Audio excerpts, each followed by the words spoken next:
oportuno, es como el coger, cada tema tiene su oportunidad para poder ser tratada, y con la mayoría de abogados que aquí han estado y ya hemos pasado temas saben que es así, siempre se absuelven las dudas, siempre me he caracterizado por hacerlo, pero dentro del tema que estamos tratando. Doctor, perdón, ¿me quería decir algo? Sí, el abogado Celso Derecho de Salud.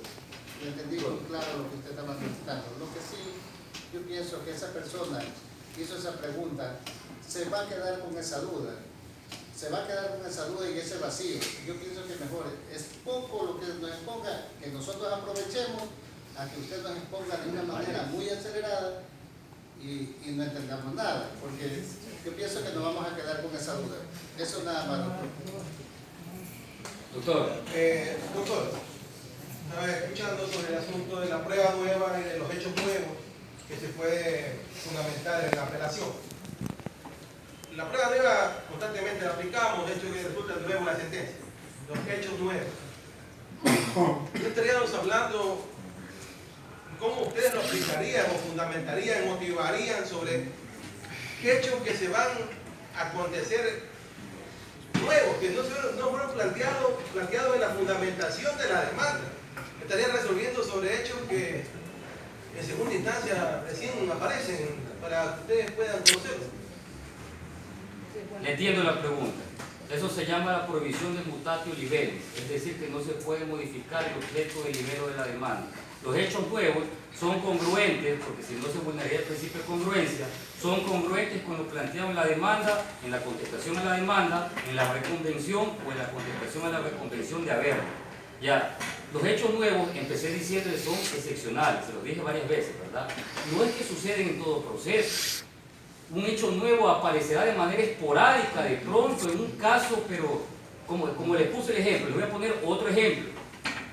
Una persona plantea un juicio por daños y perjuicios porque sufrió un accidente, y en ese accidente le ocasionó la pérdida de la mano, supongamos, sufrió la amputación de su mano. Eso obviamente le causa un perjuicio y está demandando los daños por ese acontecimiento. En el transcurso del proceso, por complicaciones derivadas de ese accidente, puede ser una septicemia o algún tema derivado, tuvieron que amputarle el brazo, ya no la mano. ¿Está o no está en relación con el tema que se está tratando? Sí, ¿no es cierto? Ese es un hecho nuevo. ¿Por qué? Porque tiene congruencia con la demanda que es daños y perjuicios. Tiene el mismo antecedente, un accidente que le causó eso. Ya, dentro del proceso, que a veces los procesos demoran un poco, sucede que por circunstancias implícitas tuvo otro perjuicio que ya agrava y se puede decir aumentaría la consideración del juzgador para una eventual indemnización. Eso es un hecho nuevo. Ahora, volvamos antes que se vaya la idea. ¿Con cuánta frecuencia se produce eso que les estoy comentando? Excepcional. Usted dice, es completamente excepcional. Eso es lo que trato de decirle, ¿ya? Y por eso les digo que no podemos apartarnos del tema, porque no se trata de ir rápido y no aprender, se trata de agotar el tema que se trata. Y este tema que usted bien lo trata, me dice, ¿qué pasaría si le provocan otra cosa? ¿El tribunal de instancia qué va a hacer? Créame que el tribunal de instancia analiza eso. ¿Por qué? Porque son completamente excepcionales y va a verificar. Si la parte le pone prueba por hecho nuevo, algo que no es hecho nuevo, no se la va a admitir.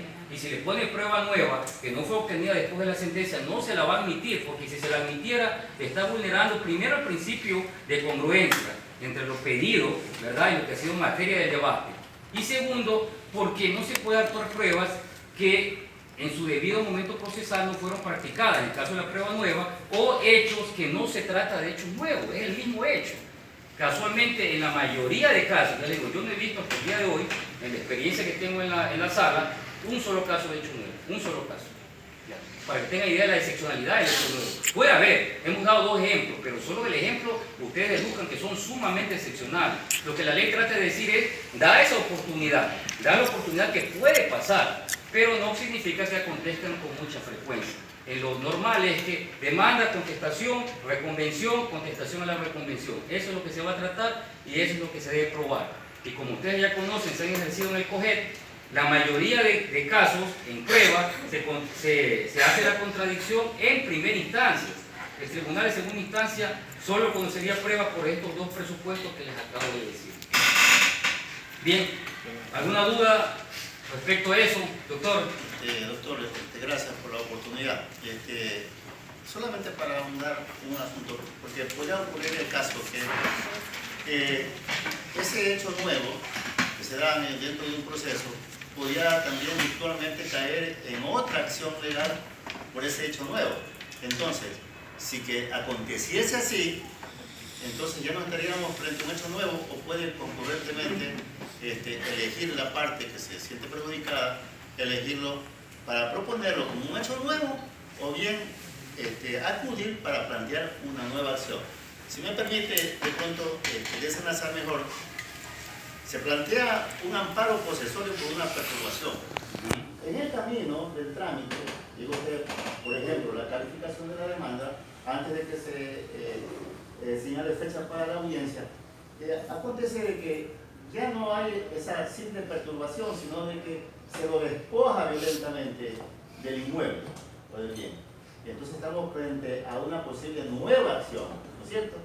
Pero evidentemente, como se planteó el amparo posesorio, podría eso, plantearse como un nuevo hecho.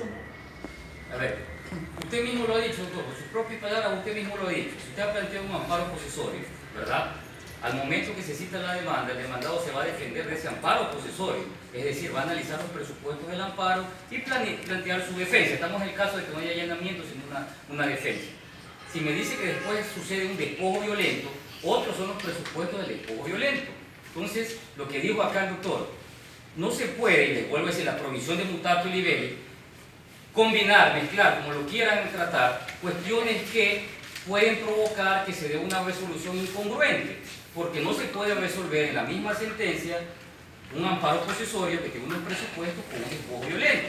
Entonces, lo que usted dice no está, si se produjo el despojo violento, claro que sí, tiene su derecho para plantear una acción legal pertinente, como tienen todos, pero no puede vincularlo a una circunstancia que debe ir concatenada con la pretensión principal o con la excepción.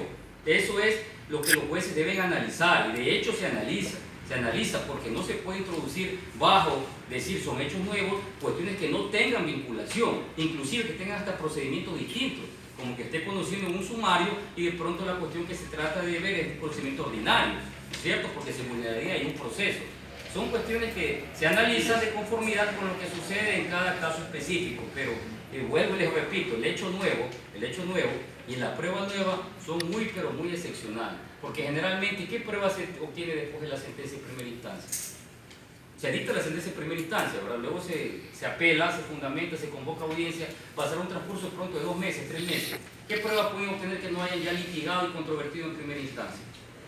Solamente de pronto, digo yo, un testimonio de alguien que no estaba en el país, pienso, ¿no? Y que llegó al país después de la sentencia. ¿Qué hecho nuevo puede darse en los casos? Son muy excepcionales, no se practicaría. De hecho, las partes lo piden, y lo que me interesa estos conversatorios es indicarles para que ustedes mañana fundamenten un agravio, fundamenten un recurso, ya sepan que se van a poner cuestiones que no son hechos nuevos y no son pruebas nuevas, igualmente se los va a escuchar, se va a analizar, es su derecho, pero no van a tener resultados porque no es hecho nuevo o no es prueba nueva, ¿verdad? Bien. La parte final, ya le indiqué, la apelación es no fundamentada, se rechazará de plano teniéndose por no deducido el recurso. Obligación que tienen de fundamentar, yo creo que eso sí quedó suficientemente claro, de fundamentar el agravio. Por favor, Gina. Bien, la resolución del juzgador de primer nivel. Interpone la apelación, el juez de primer nivel la admite si es procedente y expresa el efecto con el que la concede. A falta de expresión se entenderá que el efecto es suspensivo. Si el recurso no es admitido, pueden interponer ustedes el recurso de hecho. ¿Por qué no les puede admitir la resolución el juez? Porque no la han fundamentado, ¿verdad? Porque no la han presentado dentro del término de 10 días desde la notificación de la sentencia, o por cualquier otra circunstancia que el juez analice y considere que no procede al recurso de apelación, pero tiene la oportunidad de plantear un recurso de hecho para que llegue a conocimiento del tribunal y éste analice si efectivamente procede a conocer el recurso de apelación. Entonces, esta es la premisa que establece esta norma jurídica, la posibilidad de que el juez no les admita un recurso de apelación. Insisto en este tema de que lo primero que deben hacer es fundamentar el recurso, fundamentarlo porque aquí veo que siempre hay recursos que no se fundamentan en cuanto al agravio que presuntamente sufren, ¿no? Bien, continuemos. Doctor, A ver. aquí hay algo que la ingeniera anterior. La anterior. Dice, resolución del juzgador de primer nivel. Interpuesta la apelación, pues el juzgador la admitirá si es procedente y si expresará el efecto con que la concede. Y abajo agrega, a falta de expresión se entenderá que el efecto es suspensivo. Luego, con mucho respeto, explicarme, a falta de expresión se entenderá que el efecto es suspensivo. Ya. Vamos con la siguiente lámina, es que se concatena con la siguiente. Vamos con la siguiente. Ahí están los efectos. Ya. Por eso no la puse ahí, porque esa Ya. la he incluido en ese artículo, pero me parece que debería haberse puesto en este artículo. En el mismo campo. Porque acá está, miren. El efecto suspensivo es el efecto general en los autos definitivos y sentencias. Y ustedes lo conocen porque el efecto suspensivo significa que la sentencia no se ejecuta, ¿verdad? Significa que queda en suspenso, se valga la redundancia, hasta que el tribunal de alzada lo conozca. En la primera parte dice, sin efecto suspensivo, se cumple lo ordenado en la resolución impugnada y se remite al tribunal de apelación las copias necesarias.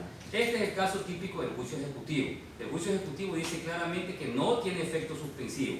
Si se dicta sentencia en un juicio ejecutivo, ustedes apelan del ejecutivo, no por eso se va a suspender. Se envía así al conocimiento, pero no tiene efecto suspensivo. El segundo, el que estábamos hablando, que estaba en la lámina anterior, con efecto suspensivo, no se continúa con la sustanciación del proceso hasta que la juzgadora, en este caso el tribunal, resuelva la impugnación propuesta por el apelante. Esa es la parte suspensiva. Y el tercero, porque falta uno, Gina, por favor. Efecto diferido, que a veces este es el más complicado de entender, hasta que se continúe con la tramitación de la causa, hasta que de existir una apelación a la resolución final, este deba ser resuelto de manera prioritaria por el tribunal. Efecto diferido significa que son las causas que ya les dije, la apelación de las excepciones previas o la prueba no admitida, que se apelan con efecto diferido y que se conocen cuando llegue el proceso por la apelación sobre lo principal. Antes, en el derogado del Código de Procedimiento Civil, existía la costumbre de impugnar toda resolución que dictaba el juez de primera instancia. Se impugnaba y el juzgador lo enviaba a la sala. Un mes, 2 meses, 3 meses, 6 meses, no sabremos cuánto tiempo, resolvía y venía, continuaba la fase, nuevamente impugnaba otra resolución y iba a sala y suspendía. Eso ya no existe con el COGEP. El efecto diferido, que solamente cuando le expresa la ley, y es que es para los casos puntuales que les dije, ustedes no le admiten una prueba, señor juez apelo, téngase en cuenta su apelación. No le admiten la excepción, supongamos, de error en la forma de proponer la demanda, o inadecuación del procedimiento, o cosa juzgada, téngase en cuenta la apelación. Ustedes la fundamentan con lo principal y cuando llega al tribunal de segunda instancia, ahí se va a tratar la apelación. El nombre lo dice, diferido hasta que apelen sobre lo principal. Llega a segunda instancia y ahí se va a tratar eso ya en una forma que más adelante veremos, la secuencia que ha dispuesto la Corte Nacional de Justicia en que deben ser conocidos todos estos recursos. Bueno, en la parte final dice, por regla general, la mayoría son en efecto suspensivo. Y el efecto diferido será cuando la ley así lo disponga. De igual manera, el efecto no suspensivo que se da en los juicios ejecutivos. Gina. Y aquí continuamos con la explicación sobre los efectos, ¿verdad? Son 3 láminas que tratan porque los efectos le ha dedicado el Código Orgánico General del Proceso a algunos artículos. Sin efecto suspensivo, únicamente en los casos previstos con la ley. Ejemplo, juicio ejecutivo. Segundo, con efecto suspensivo cuando se trate de sentencias de autos interlocutorios que pongan fin al proceso, haciendo imposible su continuación. Ejemplo más práctico, los juicios de conocimiento, prescripción, reivindicación, cobro de dinero, ¿verdad? Juicios en los cuales, como son de conocimiento, los juicios de carácter o declarativo o constitutivo, no se puede ejecutar nada hasta que el tribunal de alzada conozca. Y el tercero, el siguiente lámina. Con efecto diferido en los casos previstos en la ley, especialmente cuando se interponga contra una resolución dictada dentro de la audiencia preliminar en que se deniegue la procedencia de una excepción de resolución previa a la práctica de prueba. Esos son los 2 casos emblemáticos del efecto diferido. Negativa de excepción previa o negativa de prueba no admitida. Ojo, aquí quiero indicarles algo, ¿verdad? En este tema también he visto que cuando se apele de alguna excepción previa, de alguna práctica de prueba, tienen que verificar lo que dice el 160 último inciso. La apelación es únicamente cuando no se admite la prueba. ¿Verdad? Se está litigando aquí el doctor Seferino, ¿verdad? Sí. Está litigando con el doctor Robles, ¿cierto? Que sucede que al doctor Robles le admiten una prueba, vamos que le admiten una prueba testimonial, ¿ya? Y usted viene y dice, señor juez, apelo en la prueba testimonial que le admitió aquí a la otra parte representada del doctor Robles. El juez le va a decir, señor, el COGEC dice que se apela de la prueba inadmitida. Si a usted no le admiten una prueba, usted tiene todo el derecho para apelar para que el tribunal de segunda instancia conoce, de ser el caso, le conceda la prueba. Pero no dice de la admisión de otra prueba. Entonces, planteo esto porque se han dado casos en los cuales la parte dice, yo apelo de la prueba que le admitieron a la otra parte.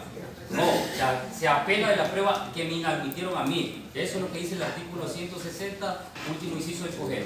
Por favor, la siguiente lámina. Ya, la adhesión al recurso de apelación. Aquí hay algo importante. Ustedes ya conocen la institución de la adhesión. Es una institución que lleva años y saben de qué se trata. Pero lo que quiero resaltar aquí es que hay la facultad para que la otra parte, una parte apele y la otra siguiera la apelación. Y cumpliendo los mismos requisitos en forma motivada, ¿no es cierto?, la plantee. Miren lo que dice esta norma, dice, si la parte desiste del recurso, el proceso continuará con la parte que se adhirió. La falta de adhesión no impide la intervención y la sustanciación de la instancia. Vamos a explicar esto. Mañana continuemos con otro ejemplo. El doctor Ocampo, el doctor Ocampo, sucede que él es una parte procesal, él apeló, planteó la apelación. Doctora, ¿me acuerda su nombre? Joana. La doctora Joana, ¿su apellido? La doctora Joana Tenembasa se adhiere a la apelación. Sucede que el doctor Ocampo dice, no, vamos a tratar, yo mejor voy a desistir de mi apelación, para que así no traten la adhesión a la apelación de la doctora Tenembasa. Y él dice, señor juez, desisto de la apelación. El desistimiento es un acto voluntario, ¿verdad? Si es sobre un derecho disponible y hecho por persona capaz y cumple los requisitos, debe dársele. Está bien, doctor Ocampo, usted desiste, no hay problema, desiste de la apelación, pero yo envío el recurso a la segunda instancia porque la doctora Tenembasa tiene derecho a que se trate, se analice, de ser el caso, se le conceda su adhesión a la apelación. Porque si no fuera así, en el ejemplo que les estoy poniendo, las partes sucede que desistirían para evitar que se trate también la adhesión a la apelación. Primer punto. Segundo punto, la falta de adhesión al recurso no le impide la intervención y la sustanciación de la instancia. Ustedes tienen que adherirse a la apelación cuando tienen un agravio. Ya lo indiqué, lo vuelvo a repetir, cuando tienen un agravio. Por ejemplo, usted se adhirió, ¿por qué? Voy a poner un ejemplo, un juicio ordinario. El juez le dio la razón, dijo, usted tiene derecho a cobrar en este juicio ordinario por cobro de dinero, tiene derecho a cobrar esta cantidad X, pero no le ordena el pago de intereses. Entonces usted dice, bueno, me dio la razón, me mandó a pagar, pero no me mandó pago de intereses. Entonces usted se adhiere por el no pago de intereses. ¿Por qué? Porque parcialmente le dio la razón el juzgador. El doctor Ocampo se apela porque no le dio la razón en nada, él lo mandó a pagar. Pero en cambio usted se adhiere por ese punto. Ese es el tema. Ahora, supongamos de que el juez le mandó a pagar el dinero, le mandó a pagar intereses, le mandó a pagar cuotas procesales, le mandó a pagar todo. Ya. ¿Usted estaría legitimada para presentar una adhesión al recurso de apelación? No, ¿por qué? Porque ya todo lo que yo he solicitado se le concedió. O sea, usted no tendría agravio. Claro. Si no tiene agravio, ¿cómo va a pedir? ¿Qué le va a pedir al tribunal? Si todo le ha dado, ¿sí me entiende? Ya, y ahí va de la mano con la última parte que está aquí. Sin embargo, de eso. Mire, sin embargo, porque a veces algunos suelen cuestionar esto. Ella no se adhirió, estamos en ejemplo que no se adhirió al recurso de apelación. La falta de adhesión al recurso no impide la intervención y la sustanciación de la instancia. ¿Qué quiere decir eso? Que van a la audiencia de segunda instancia, que este tribunal, viene el doctor Ocampo y alega y defiende y fundamenta, ¿no es cierto? Eso no significa que ella, por no haberse adherido, no tenga derecho a contradecir. El principio de contradicción está en la Constitución, está en el COGEC y es un derecho inmanente a las partes. O sea, si ella no se adhirió, no significa que no pueda contestar la apelación de él. Ya de ser el caso, presentar hasta prueba nueva o hechos nuevos, ya les dije que es muy excepcional, y en la audiencia de segunda instancia intervenir, ¿verdad? En la réplica, en la contrarréplica, motivando sus argumentos de por qué el tribunal debe confirmar la sentencia de primera instancia. Entonces, a eso se refiere esta última parte. Y tercero, y algo muy importante, se ha dado el caso de que ciertas partes confunden, se adhieren al recurso de apelación. Ya. Ustedes saben que después de notificada la sentencia, una sentencia en primera instancia, ¿cuántos días se tiene para fundamentar? Sí. Muchos 5, 3, 10. 5 y 10. Ya. Para fundamentar 10. Para fundamentar 10, ¿verdad? 10 días para fundamentar, ¿no es cierto? Sucede que en esos días, vamos con el ejemplo, 10 días. Eso es importante, este es el ejemplo, 10 días. Sucede que dicta la sentencia, y volvamos con el ejemplo, que está interesante el ejemplo. Acá el doctor fundamenta dentro de los 10 días. Y usted se dirigió a la apelación. Usted en la audiencia ahora le dijo, señora jueza, me llevo a la apelación. Ya, bien, él también se apeló. Esos 10 días son para ambas partes. En esos 10 días, tanto el doctor que apeló tiene que fundamentar en 10 días y la parte que se adhirió tiene que fundamentar la decisión en los 10 días. ¿Por qué le digo esto? Porque se da el caso de que como él apela, supongamos él apela, él presenta en los 10 días su fundamentación, toda motivada, presentó su fundamentación. Luego el juez, usted no la presenta, luego el juez por el artículo indica, luego le concede un término de 10 días a la otra parte para que la conteste. Y sucede que ahí usted está fundamentando su adhesión a la apelación. Y si usted hace eso, o cualquier persona hace eso, usted le va a decir al juez, disculpe, pero usted ya precluyó su oportunidad.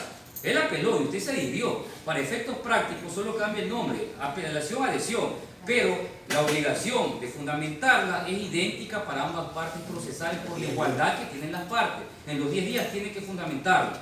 Los otros 10 días para que se contesten mutuamente. O sea, supongamos, él apela, usted se adhiere en los 10 días, luego el juez le dice, le concedo el término de 10 días para la contestación. Usted le contesta lo que él ha planteado y él le contesta lo que usted ha planteado. Y luego de eso el juez lo eleva al tribunal de segunda instancia para que obviamente en audiencia se resuelva lo controvertido.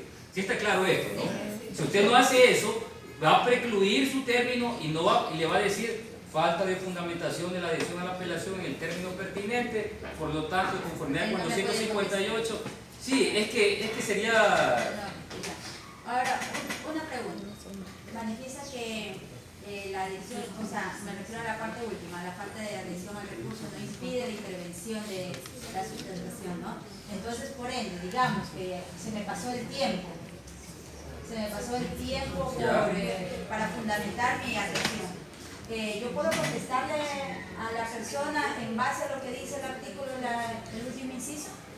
Perdón. Es decir, de forma correcta, la misma pregunta que puede intervenir. Puede intervenir o no en la segunda instancia. Al no haber sido en los 10 días, al no haber fundamentado. A ver. La pregunta ya, la pregunta concreta, es decir, volvamos con el ejemplo. Todo se clarifica con el ejemplo. La teoría a veces es un poco abstracta, pero el ejemplo lo pone, ya aterriza un poco el tema. Ya, el doctor Ocampo en los 10 días sí fundamentó la apelación. Ya, usted no la fundamentó. Supongamos que se olvidó, no la fundamentó. Ya, le declara admitida la apelación a él y a usted le rechaza de plano.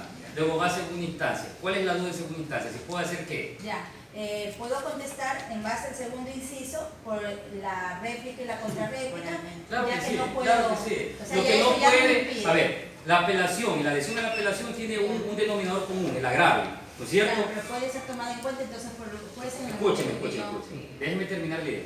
Tiene el agravio, eso quiere decir que ustedes fundamentan el agravio para que el tribunal conozca y de ser el caso que tengan la razón, ¿no es cierto? El tribunal les diga, tiene la razón y por tanto, sin lugar la demanda, o tiene la razón y se confirma la demanda. ¿Ya?